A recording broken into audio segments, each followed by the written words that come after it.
Hello everyone, welcome back to my channel Mousumi makeovers. তো তোমরা কেমন আছো? আশা করি তোমরা সবাই ভালো আছো, আর আমিও ভালো আছি। তো আমার ছোট ছোট মিনি ব্লগগুলো তোমাদের দেখতে কেমন লাগে তোমরা কিন্তু অবশ্যই আমাকে কমেন্ট করে জানাবে। আর কেমন ভিডিও তোমাদের পছন্দ বা কীরকম ভিডিও তোমরা চাইছো আমার থেকে, সেসবও আমাকে জানিও। তো দেখো, আমি কিন্তু আমার ক্লায়েন্টকে নিয়ে আমি বসে পড়েছি। মানে অবভিয়াসলি যেটা আমার কাজ, আমি যেটা করি, তো আমি ওকে নিয়ে বসে পড়েছি।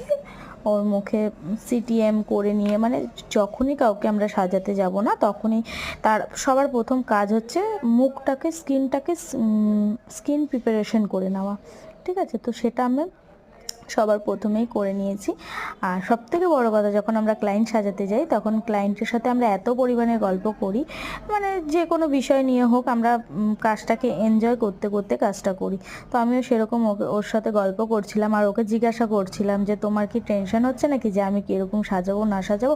অবভিয়াসলি দেখো, ও আমাকে একদিন দেখেছে, আমিও ওকে প্রথম দেখছি না। এবার আমার ওপর আমার কাজটাও দেখে আমাকে বুক করেছে, কিন্তু আমি ওকে প্রথম দেখছি না। এবার যাই হোক, একটা ভরসার জায়গা অনেকের থাকে, অনেকের থাকে না। তো ও আমাকে বলল, না দিদি কোনো অসুবিধা নেই, আমি পুরোটা তোমার ওপর বিশ্বাস, তুমি যেমন সাজিয়ে দাও আমি তাতেই খুশি।